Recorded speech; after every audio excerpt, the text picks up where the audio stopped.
the IG and the DCI in the Senate. And some of those comments were on record in the Senate. And therefore, because of the advancement of the investigations, I'd rather leave it to that position. On the issue of, on the question of tender for security, I think first of all, as the Republic of Kenya, we cannot stand here or at the ministry or even IG. You will never get that information you are looking for, where you stand and come and say, we have this number of ammunitions or we have this number of this. It's not possible for any country in the world to go and announce this publicly to any person, because that is a highly classified security issue. However, I know where you are going. Your question was related to what was in the media about munitions and issues of other countries. I think my responsibility is issues related to internal security. That's why it's called Minister of Interior. So I have my responsibilities only confined to issues that are related to security in our country. Other issues that are happening between Kenya and neighboring countries or other parts of the country are better addressed through foreign affairs, not internal issues. I'm confined within the boundaries of our country insofar as issues of security is concerned. On the issue of swali nzuri nimeulizwa na Laban kuhusiana na pensheni ya maaskari wetu. Ninajua ya kwamba kumekuwa na shida, si kwa upande wa askari peke yake, lakini public service wote wakijaribu kupata budget ya kuhakikisha inalipa mambo ya pensheni. Lakini uliposikia vile nilisoma baadhi ya mabadiliko ama reforms ambayo tunafanya inahusikana na Veterans Bill. Nia yetu ni kuhakikisha kwamba through that Veterans Bill tutakuwa na njia mwafaka ya kuhakikisha kwamba wale wanaondoka kutoka ofisi wanalipwa haraka, na pia sio wenye wanaondoka peke yake, wale wanapoteza wapendwa wao wakiwa kazini watakuwa wameshughulikiwa ipasavyo. Ndio unaona hiyo Veterans Bill ndio moja ya yale sheria ambayo nilisoma ambayo tunataka kupitisha ifikie bunge ili tukue na njia mwafaka ya kuhakikisha muda ambayo inahitajika kulipa pension na mambo mengine. Hata hivyo kupitia bajeti ambayo National Police Service imepata, kumekuwa na bidii kwa upande wa National Police Service kujaribu kulipa wale ambao pension yao imekaa sana kadiri ya uwezo wao kupitia ile bajeti ambayo tumepewa na bunge. Kwa mambo ya financial implication, I want to say that we will leverage on the working relationship we have with the Ministry of ICT and with the support of also CAK, Communication Authority of Kenya.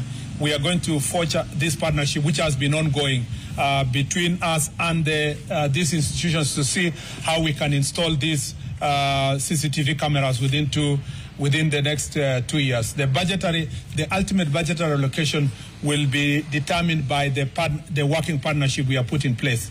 I need to say that we are not saying we are abdicating this responsibility to our development partners. And I am very clear in my mind that it is not the responsibility of the development partners to do so. It is us, but we leverage on the working partnership that are already existing.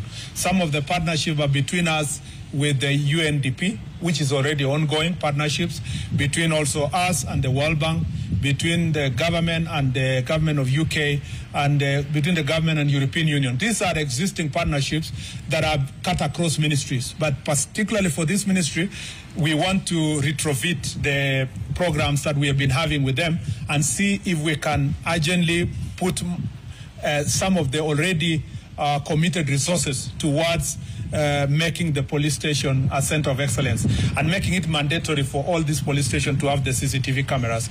I also needed to say that it is not just enough to talk about the CCTV.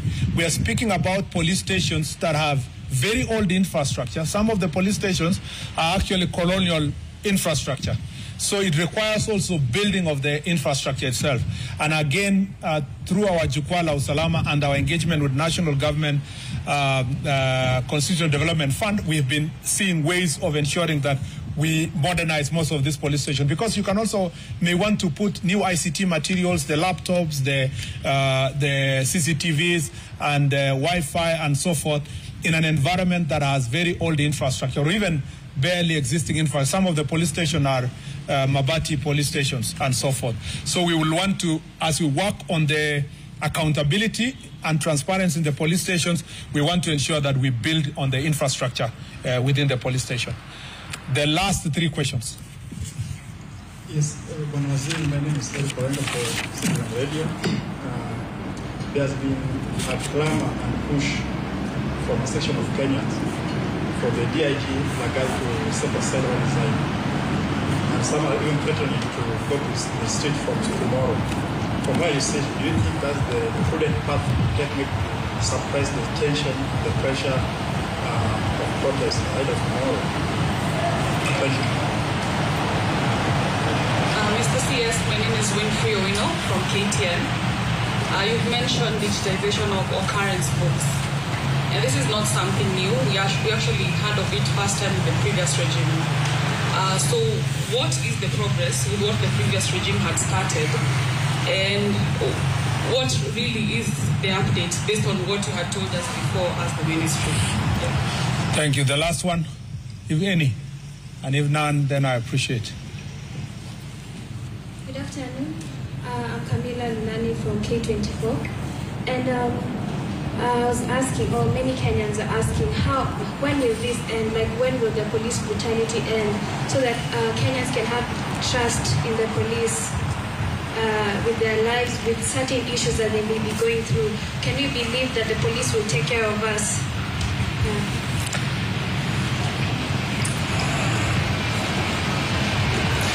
Thank you very much. First, let me say that on the question of the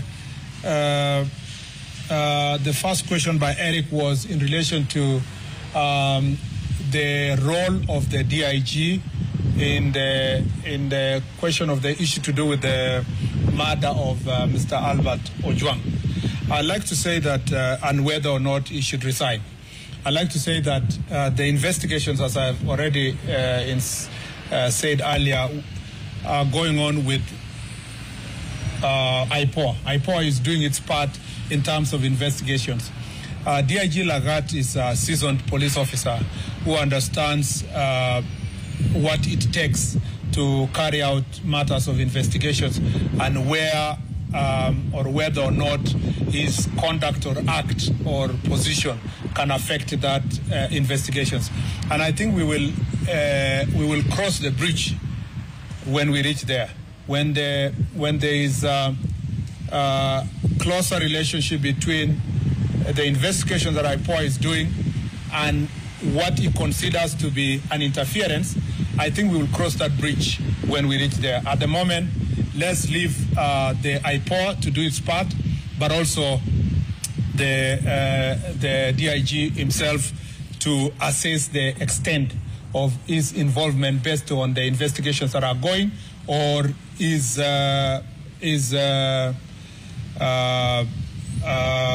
position vis-a-vis the investigations, and then make that decision when we cross there.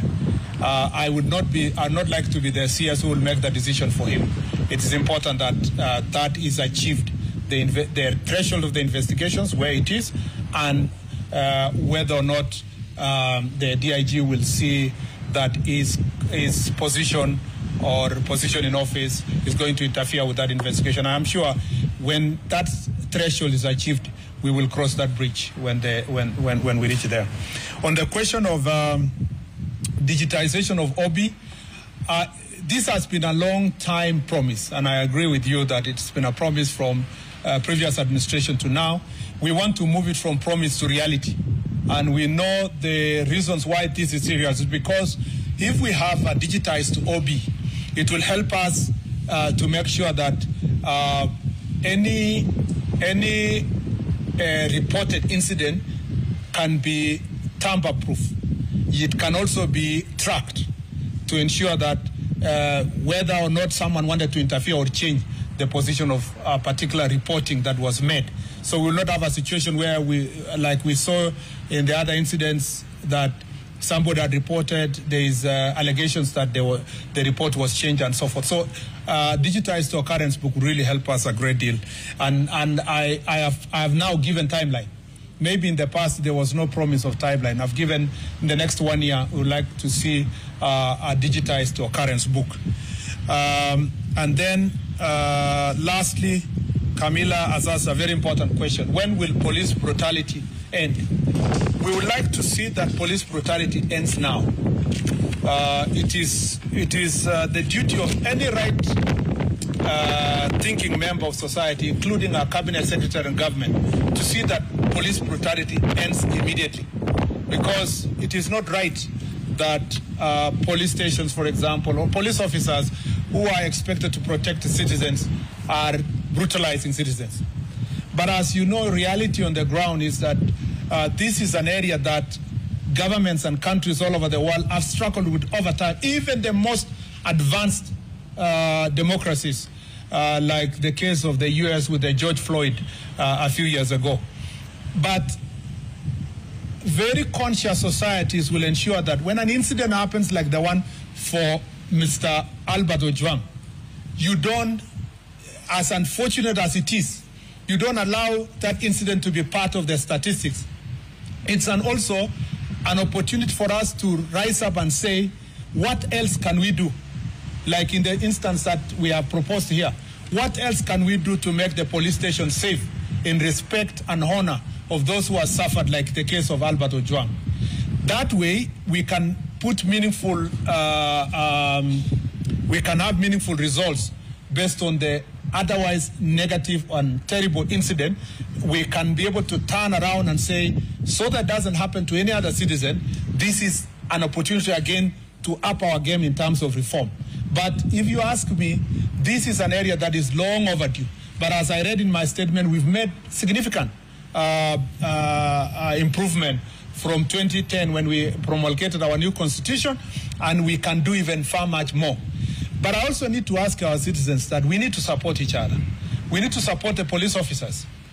If you are, like the case that happened the other day, somebody's outrightly assaulting a police officer, you know, insulting a police officer, provoking. You are holding a machete. You know, you saw the case of Nakuru, someone having a panga and showing directly to the police officer. And we are all as Kenyans not enraged as if a police officer has shown or pointed a gun to a civilian. It should apply both ways.